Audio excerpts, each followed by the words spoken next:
지난 한 주 기적을 부르는 신앙생활 속에 여러분들 기적을 만끽하며 사셨습니까? 아멘. 아멘. 할렐루야. 우리가 기적을 부르는 신앙생활, 오늘 우리가 함께 읽은 그 본문 이전의 말씀을 통해서 우리가 세 가지 사건, 세 가지 일들을 통해서 어떻게 하나님의 기적, 하늘에서 불내리는 놀라운 사건을 경험할 수 있는지 나눠보았습니다.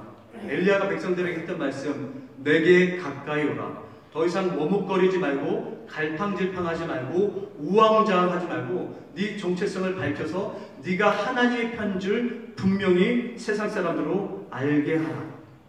두 번째는 무엇이었습니까? 무너진 여호와의 제단을 수축하라. 자의반 타의반 남에 의해서 혹은 오랫동안 방치하여서 망가져 있던 제단, 예배, 그것을 다시 세우는 자들에게 하나님의 놀라운 기적이 임한다. 우리가 함께 나누어 보았습니다.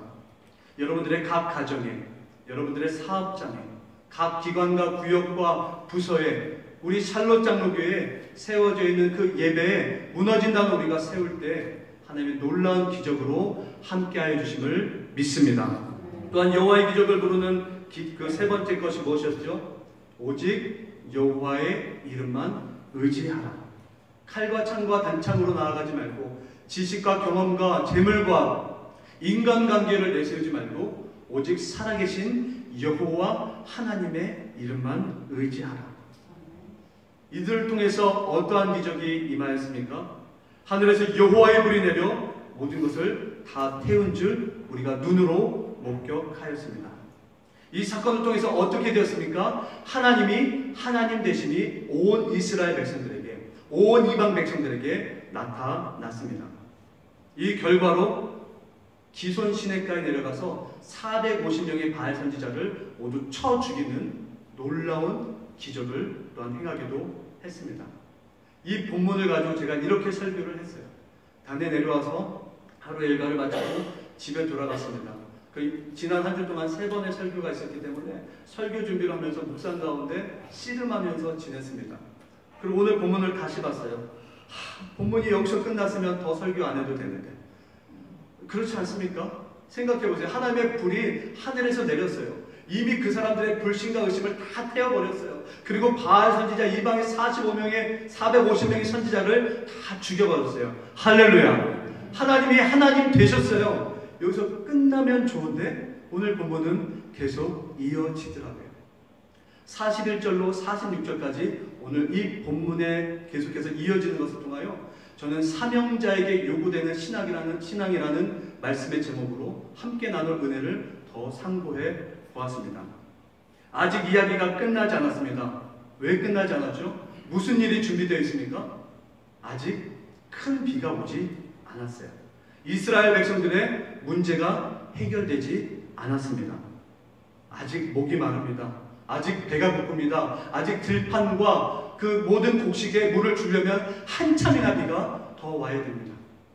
키우는 가축이 이미 다 죽어가고 있는데 이들을 살리려면 비가 내려야 됩니다. 이것을 통해서 제가 참으로 귀한 것을 묵상해 볼 수 있었어요. 하나님께서는 한 번도 우리를 그냥 두시지 않는다. 하나님은 그저 하나님의 이름만 높임을 받는 분이 아니시다. 그 따르는 백성들, 그 자녀들의 필요를 채워주기를 원하시는 분이 우리 아버지 하나님이시다. 할렐루야. 살펴볼 수 있었습니다. 마태복음 6장에서는 이런 말씀이 있습니다. 너희 하늘 아버지께서 이 모든 것이 너에게 있어야 할 줄 아시느니라. 우리들이 기도하고 무엇을 먹을까, 무엇을 입을까 염려하고 걱정하는 우리들에게 말씀하시는 것이 아버지 하나님께서는 우리에게 필요한 것을 이미 아신다. 이스라엘 백성들의 그동안의 필요를 채워줬던 게 무엇이었습니까? 그들이 믿기로는 바알신이었고 아세라 신이었어요. 바알신이 어떻게 생겼습니까? 무엇을 하는 신이었습니까? 그 고대 근동지방, 이 중동지방에 많은 그런 이미지들이 오늘날 전해지고 있습니다. 근데 제가 사진 하나 준비해봤어요. 이런 사람들이, 이러한 형태가 바알신이라는 거예요. 성경에서 바알신과 아세라 신은 하나의 짝꿍으로 나옵니다. 바알신은 천둥의 신이래요. 하늘의 신이래요. 반대로 아세라는 땅의 신이래요. 하늘에서 천둥이 쳐서 불이 내리고 물이 내리면 그것을 받은 땅에서는 곡식을 주는 땅의 신, 대지의 신. 그러니까 이스라엘 백성들과 이 당시에 많은 이방 민족들은 하나님이 먹이고 입히시는 게 아니고 바알과 아세라가 그들의 번식 행위를 통해서, 그들의 행위를 통해서 우리를 먹이고 채워준다라고 이들은 착각하고 살았던 것이에요. 그러니까 하나님께서 이스라엘 백성들 가운데 불로 임하셔서 하나님이 하나님 되신 것도 중요하였지만, 하나님은 그 사랑하는 자녀들의 필요를 알고 계시기 때문에 그들을 먹이시고 입히시는 것이 중요하셨습니다. 그래서 오늘 본문이 41절로 46절까지가 계속해서 이어져 있는 것 같았어요. 하나님은 엘리야를 통해 이스라엘 백성들에게, 사명자들에게 요구되는 신앙을 알려주기를 원하셨습니다. 오늘 우리는 이 사명자라는 표현을 그리스도인이라고 바꿔도 되겠습니다. 오늘 우리라는 표현으로 넣어봐도 되겠습니다. 오늘 우리에게 요구되는 신앙, 오늘 그리스도인에게 요구되는 신앙, 오늘 하나님의 자녀들에게 요구되는 신앙은 무엇입니까? 오늘 본문 41절에서 이런 말씀을 말하고 있습니다. 엘리야가 아합에게 이르되 올라가서 먹고 마시소서, 큰 빗소리가 있나이다. 사실 아직 기도도 하기 전이에요. 아직 저 바다 저편에서 손바닥만한 구름이 일어나기도 전이에요.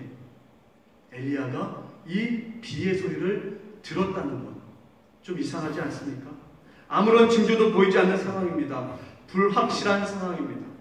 만약에 혹시나 비가 내리지 않는다면 아방에게 익스큐즈를 줘서 자기를 죽이게 하는 아주 그런 부정적이고 극한 상황이 이룰 수도 있습니다. 그러나 그의 귀에는 큰 비의 소리가 들렸습니다. 그의 눈에는 큰 비가 보이기 시작합니다. 그의 마음에는 큰 비가 올 것에 확신이 서기 시작했습니다. 왜 그럴까요? 이것이 사명자들에게 요구되는 신앙이라 생각해 봅니다. 사명자들은 하나님의 약속을 붙잡는 자들인 줄 기억하십시오. 하나님의 말씀을 기억하고 그 말씀을 붙잡고 사는 자들이 사명자임을 기억하시기를 바랍니다. 앞선 사건들이 일어난 배경을 우리가 함께 잠깐 살펴보면 열왕기상 17장 1절에 이런 말씀이 있습니다. 수년 동안의 여호와의 사심을 가르쳐 맹세하노니 내 말이 없으면 수년 동안 우로가 있지 아니하리라 하니라. 이미 땅에 비가 오지 않을 것을 엘리야의 기도를 통해서 증거하였고, 비가 오지 않음을 7절부터 설명해 주고 있습니다. 땅에 비가 내리지 아니하므로 얼마 후에 그 시내가 마르니라. 그 먹을 것들이 없어집니다. 산천초목이 다 황폐해지고 있습니다. 자신들의 가축은 죽어가고 있고 자신들의 먹고 사는 행위가 이미 지금 바닥이 난 상황이 되었습니다. 18장 1절에서도 똑같은 상황을 다시 설명해 주고 있습니다. 3년 6개월이라는 시간 동안 비가 오지 않음을 성경은 증거해 주고 있습니다. 그리고 여호와의 말씀이 마침내 임했습니다. 여호와의 말씀이 엘리야에게 임하여 가라사대 너는 가서 아합에게 보이라. 내가 비를 지면에 내리리라. 그 말씀을 붙잡은 사명자 엘리야는요, 그 말씀을 붙잡았기 때문에, 확신 가운데 거했기 때문에 그 마음 가운데, 그 심정 가운데, 그 삶 가운데 여호와의 비가 내리고 있음을 믿고 나아간 것을 기억하시기를 바랍니다. 하나님께서 비를 이슬조차 주지 않는 그 상황 가운데, 그러나 하나님은 다시 주시겠다는 그 말씀을 붙잡고 엘리야가 나갔던 것을 오늘 우리는 기억해야 될 거죠. 오늘 우리가 이 세상을 살아가는데, 사명자로 살아가는데, 하나님의 자녀로 살아가는데 이런 확신을 잃고 살아가고 있는 모습, 우리의 환경을 바라보면 얼마나 어렵습니까? 우리의 상황을 보면 얼마나 처참합니까? 우리의 육신은 어떻습니까? 우리의 가정은 어떻습니까? 우리의 사업장은 어떻습니까? 그러나 이미 하나님께서는 우리와 함께 하시겠다. 할렐루야. 예수 그리스도를 이 세상에 보내주심으로 우리의 참된 구세주가 되셨고 우리를 구원해 주셨는데, 우리는 이 세상 가운데서 세상의 종로로 타며 살아가고 있는 현실 가운데 하나님의 말씀을 잃고 살아가고 있는 우리들의 현실, 엘리야를 통해서 우리에게 요구하시는 신앙이 있습니다. 하나님의 말씀을 붙잡아라. 하나님의 말씀을 의지해라.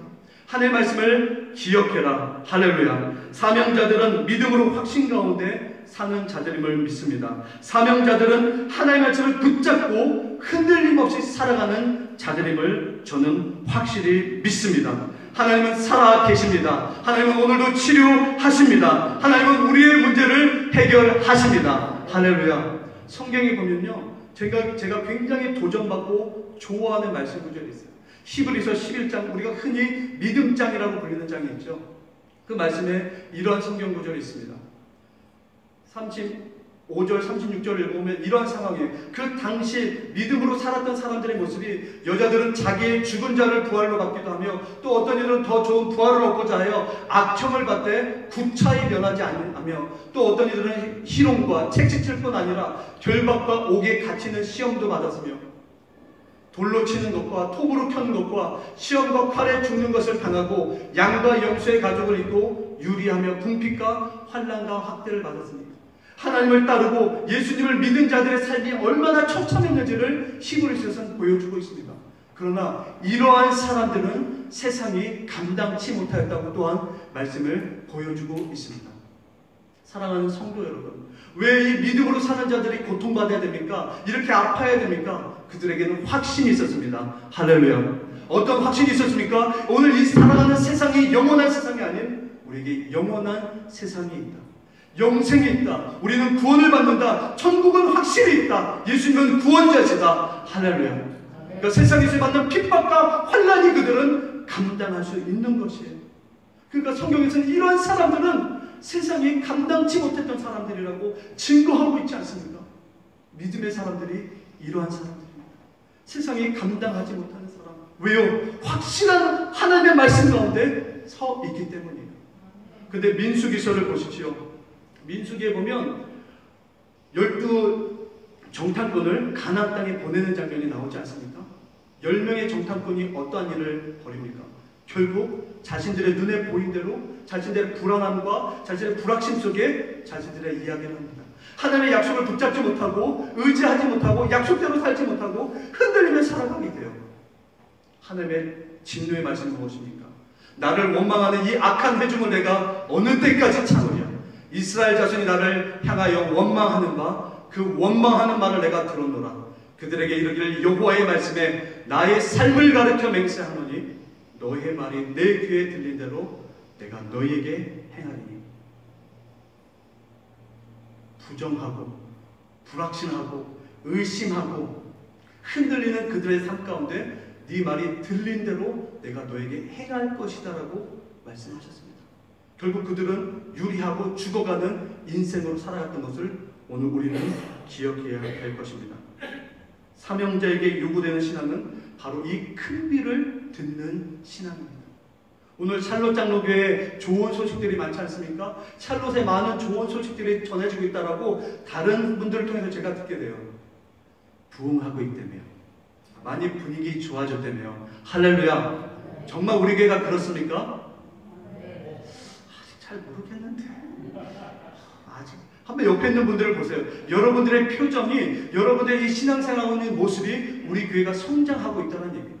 정말이에요, 여러분. 샬롯 장로교회가 사람들이 모여든다, 하나님의 말씀이 세워지고 있다, 기도하고 있다, 할렐루야, 전도한다, 이런 소식들이 샬롯에 증거되어지고 있습니다. 들리십니까? 하나님이 주시는 은혜의 빗소리가 들리십니까? 하나님이 주시는 부흥의 빗소리가 들리십니까? 이것이 들려야지 돼요. 이것이 들리는 자들이 우리 이 교회에 필요해요. 왜요? 하나님은 그러한 자들 통해서 새 일을 행하시기 때문이에요. 할렐루야. 이 자리에 앉아 계신 모든 분들에게 하나님의 은혜의 큰 비의 소식이, 하나님의 부흥의 큰 비의 소식이 들려주시기를 소원합니다. 그것을 본 바, 확신된 바 살아갈 수 있는 저와 여러분들이 되기를 진심으로 소원합니다. 엘리야가 갈멜산 꼭대기에 올라갑니다. 제가 두 번째로 생각한 사명자에게 요구되는 신앙은 기도가 일상인 신앙입니다. 기도가 일상인 삶. 저는 오늘 이 본문 말씀 42절을 보고 여러 가지를 고민해 봤습니다. 왜 엘리야가 굳이 그때 갈멜산 꼭대기까지 올라갔을까? 이미 놀라운 일들 벌이지 않았습니까? 하늘의 불 내리지 않았습니까? 이미 450명 다 죽이지 않았습니까? 그럼 사람들과 좀 더 으쌰으쌰해도 좋지 않겠습니까? 뭔가 그 사람들과 함께 그 분위기를 이끌어 나가려고 해도 되지 않겠습니까? 아니, 그 자리에서 기도해서 정말 하나님 하십시오, 일을 좀 보여주십시오, 말해도 되지 않겠습니까? 근데 이의 행동이 정말 저는 너무나 궁금했어요. 사람들이 굳이 아무도 없는 산 꼭대기로 올라가는 그의 모습. 이게 사명자의 모습이구나. 이게 기도하는 자의 모습이구나. 기도는 사람들에게 보여주는 것이 아닙니다. 하나님과 1대1의 대화입니다. 저는 이렇게 표현합니다. 기도는 정상회담이다. 하나님과 내가 정말 이 세상의 일을 논하고 교회 일을 논하고 가정의 일을 논하고 하나님 나라의 일을 논하는 게 기도 아닙니까? 할렐루야.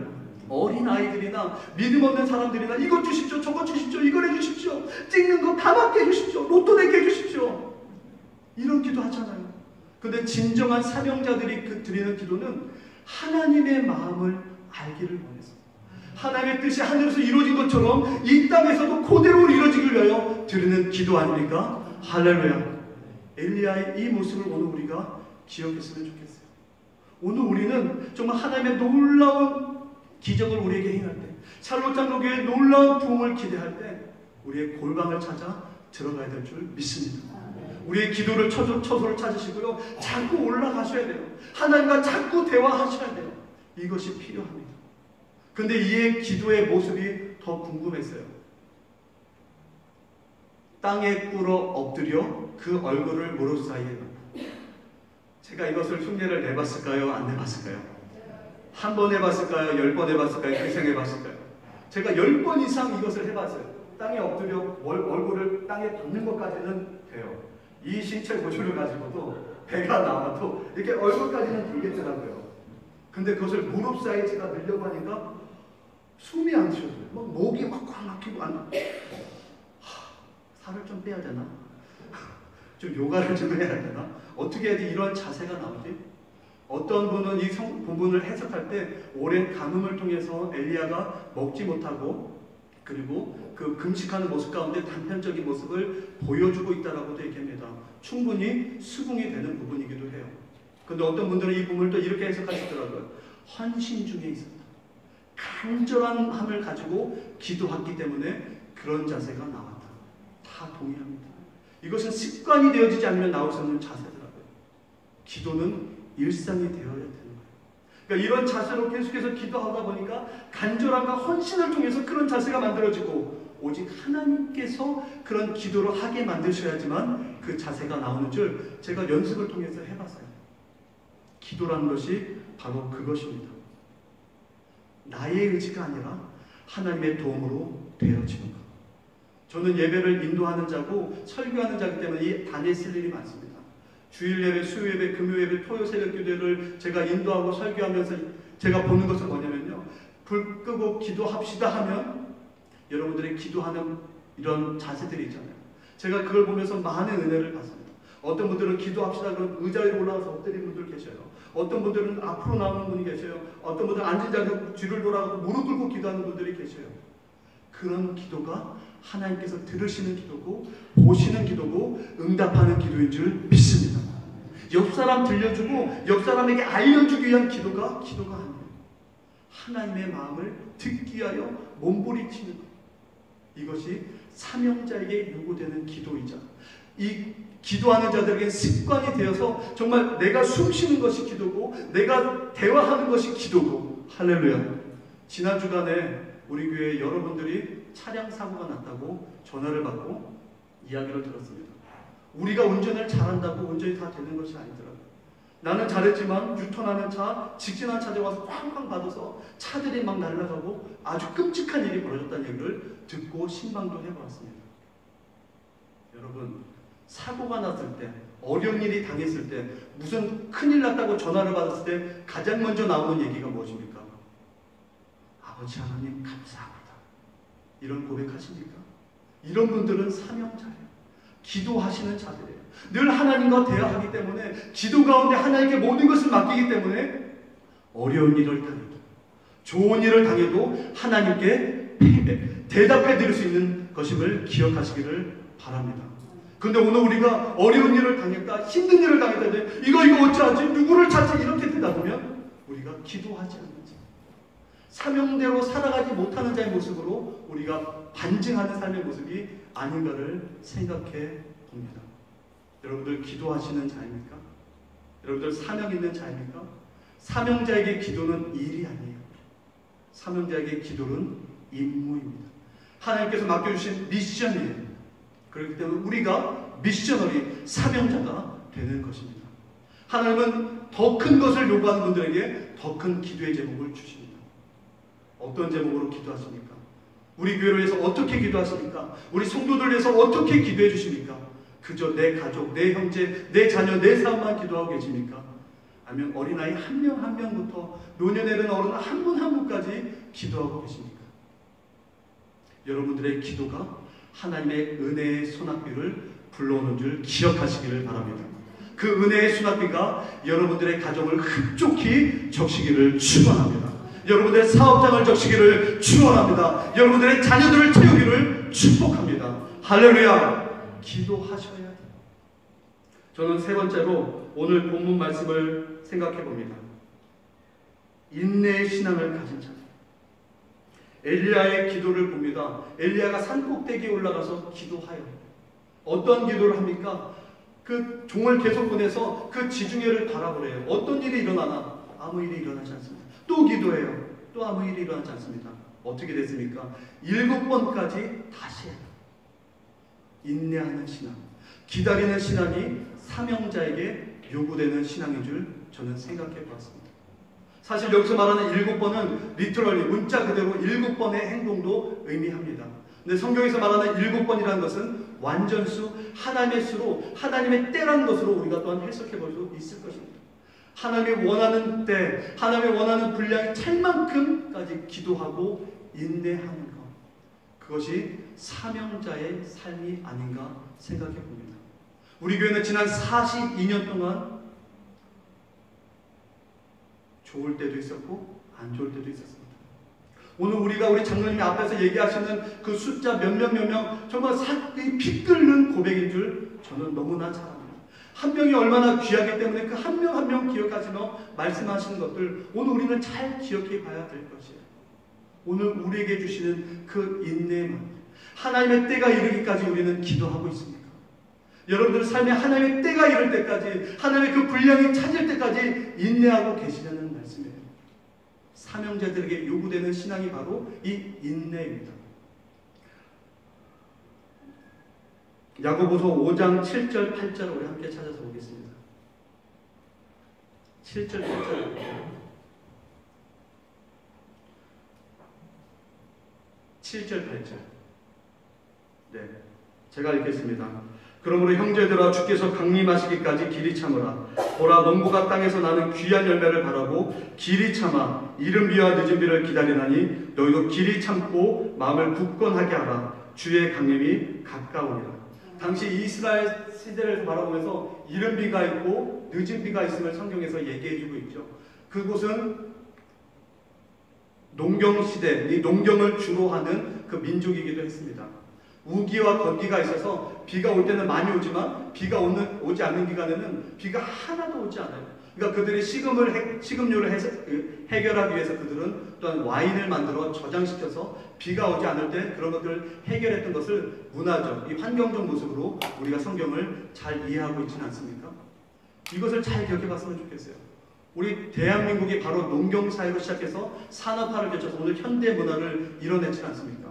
여러분들이 아마 그러셨을 거고 여러분들의 부모님들이 농사짓는 환경 속에서 살지 않으셨습니까?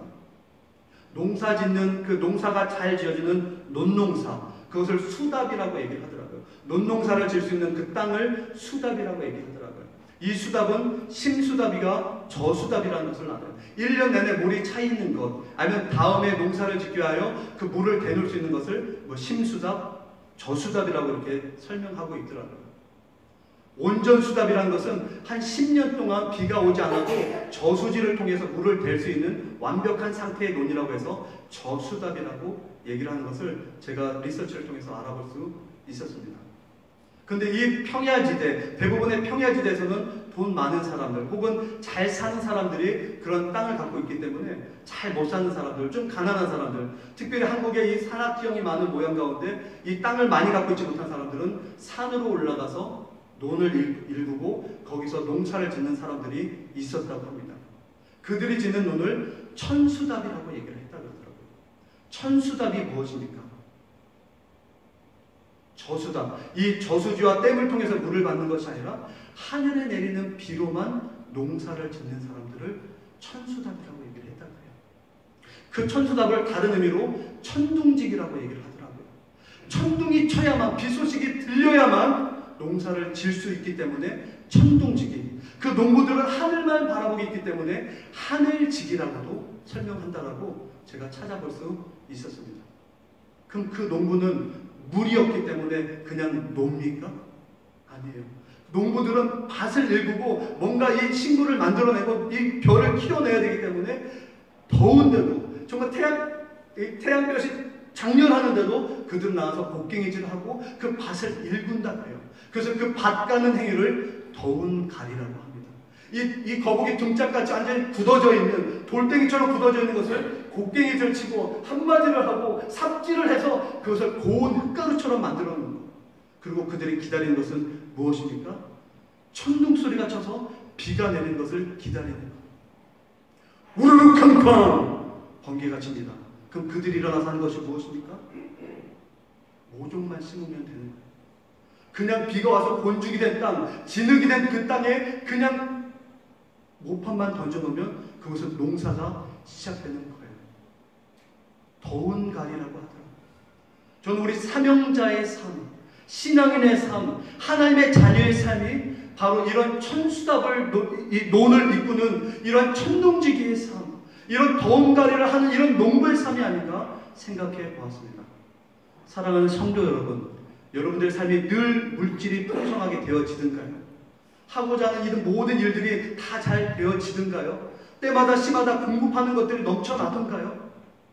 우리는 때로 더 많은 시간을 낙심하고 찾아가며 땅만 보며 살아갔던 모습이 있지는 않습니까?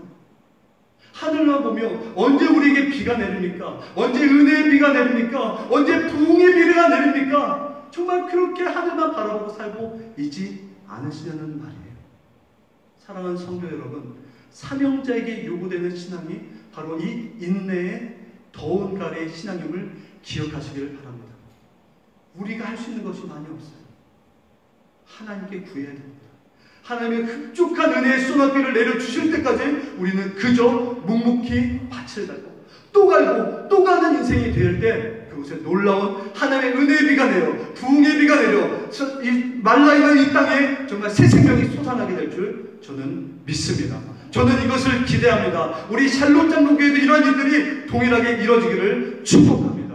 여러분들의 가정에도, 여러분들의 자녀들에게도, 이 사업장에게도 정말 나의 노력으로만 되어진다면 도대체 무슨 일이 하나님을 찾는 일이 되겠어요?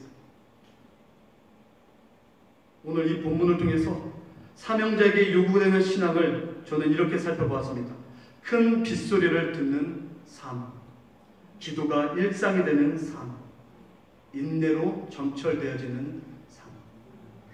우리 샬롯 장로교회의 지난 42년의 시간이 천둥지기의 삶이었기를 기대해봅니다. 그저 우리가 아무것도 안 한 것이 아니라 기도하고 인내하고 헌신하고 봉사하고 우리가 정말 피땀 흘려 이 우리의 건강과 바꾼 물질을 하나님께 드려 이 건물을 만들고 이 예배당을 만들고 이 체육관을 만들고 이 사무실을 만들어 하나님께 기대하며 꿈꾸며 소망하며 다민족 다문화 가정들이 모여서 하나님의 나라를 이 작은 천국을 이 교회에서 다시 한번 이뤄낼 것을 기도하며 우리가 그동안 인내하며 참아오지 않았습니까? 우리 좀만 더 참으십시다. 좀만 더 인내하십시다. 좀만 더 기도하십시다. 좀만 더 확신 가운데 거하십시다. 할렐루야. 하나님께서 반드시 은혜의 소나비를 내려주실 줄 믿습니다. 오늘 본문 말씀을 마지막 절만 우리 함께 찾아서 읽어봤으면 좋겠어요. 46절입니다. 함께 읽죠. 시작. 여호와의 능력이 엘리야에게 임하매 저가 허리를 동이고 이스라엘로 들어가는 곳까지 아합 앞에서 달려갔더라. 아멘. 하늘의 손바닥만한 구름을 통하여 은혜의 소나비가 내리고 부흥의 소나비가 그곳에 내렸습니다. 그때 여호와의 능력이 엘리야에게 임했을 때 그는 이전에는 듣도 보도 못한 놀라운 하나님의 기적을 또 행하지 않았습니까? 마차 앞서서 달려가는 그 인생, 마차보다 빨리 달려가는 인생이 어디 있어요? 여호와의 능력이 임하는 자들에게는 이런 말도 듣도 전에 듣지도 못했던 일들이 벌어지게 됩니다. 사랑하는 성도 여러분, 여호와의 능력을 경험하시는 인생이 되기를 축복합니다. 여호와의 능력이 늘 언제나 임하여 있는 그런 인생이 되기를 소원합니다. 이것을 우리가 의지하고 살아갔으면 좋겠어요. 오늘 우리가 이 말씀을 기억하면서 사명자에게 요구되는 신앙을 다시 한번 우리가 살아가기를 기대하면서 오늘 함께 찬양을 드리시기를 원합니다. 오늘 우리가 함께 드릴 찬양은 빈들의 마른 풀같이 우리의 삶 가운데, 우리의 가정 가운데, 우리의 사업장 가운데, 우리의 교회 가운데 정말 빈들의 마른 풀같이 시들은 우리의 영혼 가운데 하나님의 은혜의 쏟아비를 내려주시옵소서. 다 같이 결단하는 마음으로 함께 찬양 드리시겠습니다.